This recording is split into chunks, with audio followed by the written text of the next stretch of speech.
Mas Iman. Lalu dari Mas Iman sendiri cara mengembangkan bisnis di saat seperti ini tuh gimana Mas?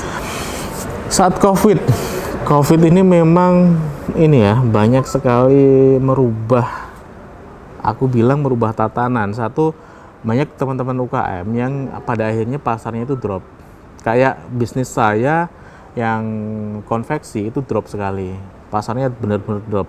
Tetapi alhamdulillahnya, puji syukurnya saya sudah mulai full online itu dari beberapa tahun yang lalu. Semua platform online sudah saya gunakan. Nah, ketika COVID seperti ini, platform-platform online yang saya kembangkan itu malah justru dapat hasil. Malah justru bukan dapat hasilnya sudah dapat. Tapi tambah kencang gitu ya. Kayak aku di YouTube itu pendapatan bisa berkali lipat.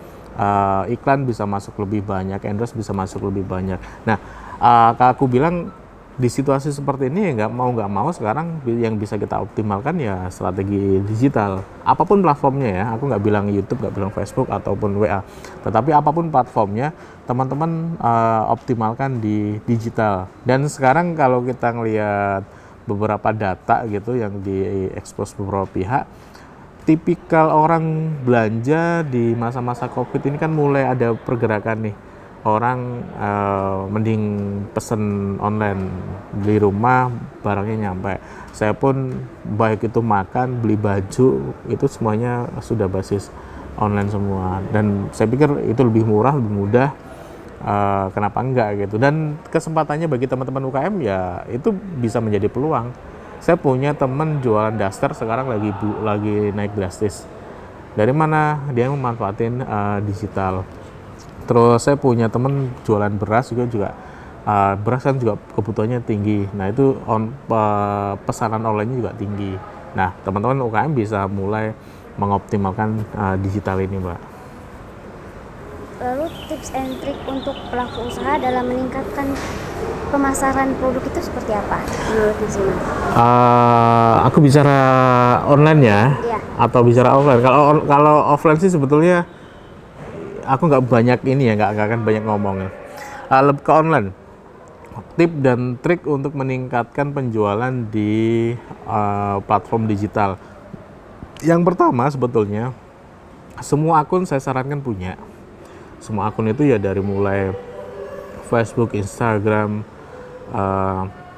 YouTube bahkan, terus misalnya LinkedIn, terus misalnya berbagai macam berbagai macam media sosial yang lain harusnya punya. Boleh punya dan saran saya wajib punya. Nah, cuma agar ini optimal kita nggak akan bisa mengelola ini semua. Saya punya website, saya punya beberapa media sosial, saya punya beberapa akun di berbagai media sosial. Tetapi memang dari semua media sosial tersebut nggak bisa semuanya saya kelola. Maka saya akan milih media sosial apa yang akan menjadi garda depannya. Yang lain itu nggak apa-apa dibikin hanya untuk menangkap jaring-jaring laba-laba aja. Misalnya kalau aku bilang nyebar pancing lah. Kalau kita mancing di sawah gitu, kalau jorannya banyak kan peluang untuk dapat ikannya juga lebih banyak. Nah itu nggak apa-apa dibikin sebanyak-banyaknya. Cuma sebagai garda depan, kalau biasanya saya mancing di desa gitu, saya akan pegang salah satu pancing yang akan saya kendalikan. Nah itu sebagai garda depan di dunia digital ini. Apa pilih garda depannya? Apakah itu Tokopedia, apakah itu marketplace, ada banyak marketplace, atau apakah itu Facebook, atau apakah itu Instagram, atau YouTube, atau website. Nah pilih aja salah satu. Boleh lebih dari satu mas, boleh, asal memang dikelola ya. Kalau saya sendiri dua yang paling utama, website sama YouTube. Nah dua ini saya kelola. Nah teman-teman pilih mana yang paling utama. Habis itu di dunia digital itu kita nggak bisa melulu hanya jualan. Kalau hanya jualan, misalnya teman-teman itu pakai media sosial, misalnya pakai Instagram, isinya hanya postingan jualan aja, maka lambat laun dia pasti akan ditinggalkan oleh audiens. Maka dari itu nggak bisa nih kita posting produk langsung ada harganya. Maka dari itu kita harus bikin strategi kontennya. Maksudnya ya bikin orang itu betah dengan akun kita, bikin orang itu suka dengan akun kita dan bikin orang itu merasa butuh dengan akun kita. Nah, ketika mereka merasa butuh, suka dengan akun kita, ketika kita jualan di sana, itu kecenderungannya akan lebih mudah dibeli dibandingkan kita hanya setiap hari berjualan. Ya logika aja simpel sih sebetulnya. Kalau jenengan gitu Mbak Maria, setiap hari didatengin sales terus dia hanya jualan, kira-kira seneng nggak? Kan nggak seneng nih. Nah maka dari itu yang harus dikerjain ya jangan setiap hari jualan, tapi bikinlah mereka itu merasa butuh dengan akun kita. Itu yang saya kerjain di beberapa platform digital.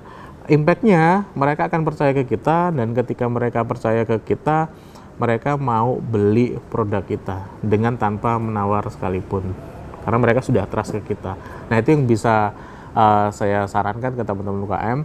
Maka kelolalah akun digital teman-teman itu dengan strategi content marketing. Intinya adalah bikin akun teman-teman itu bermanfaat bagi audien, bagi calon konsumen teman-teman.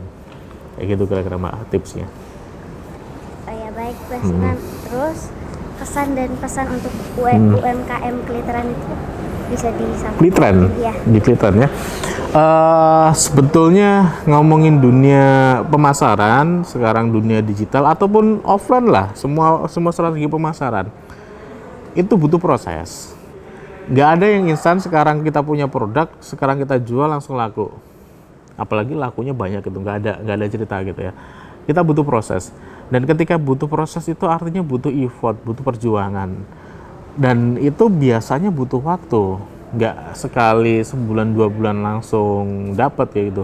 Bahkan bisa jadi itu butuh waktu 6 bulan sampai 1 tahun. Nah maka dari itu saya cuma mau bilang sebetulnya, kalau itu adalah proses, maka ya enjoy aja dengan prosesnya. Nikmati aja prosesnya. Selama teman-teman itu menikmati prosesnya, insya Allah teman-teman akan lebih senang. Dan ketika teman-teman itu senang untuk mengerjakan itu, rezekinya pasti akan nyusul. Itu satu.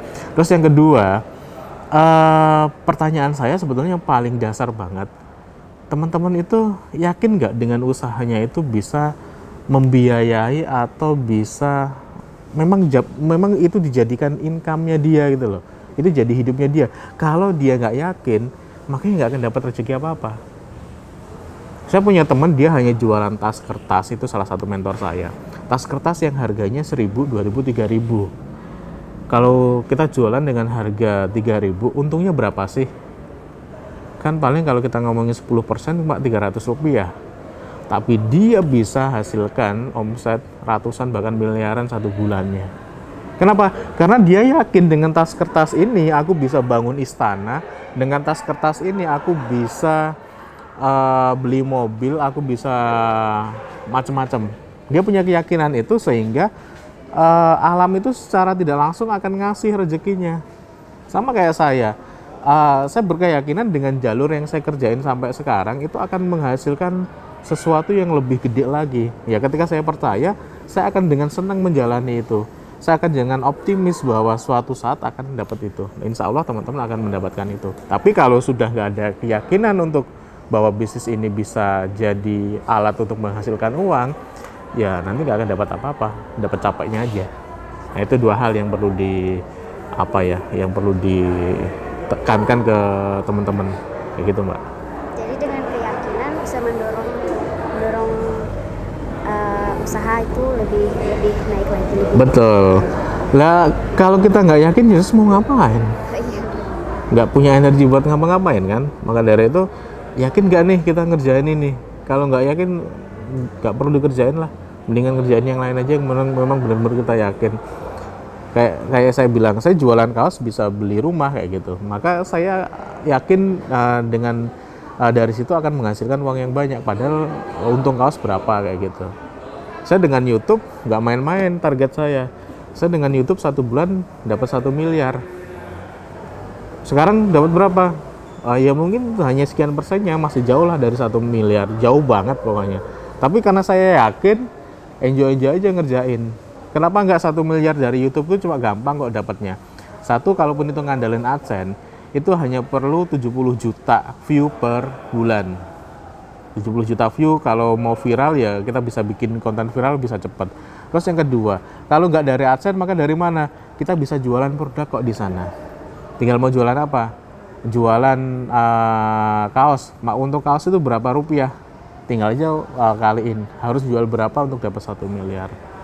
Nah, saya optimisnya di situ. Maka dari itu, ketika menjalankan sesuatu yang kita yakini, insya Allah teman-teman tuh akan nyaman, akan enjoy, hasilnya akan lebih bagus dibandingkan kita menjalankan dengan keterpaksaan yang pasti. Gitu. Ya baik Mas Iman, terima kasih banyak. Sama-sama.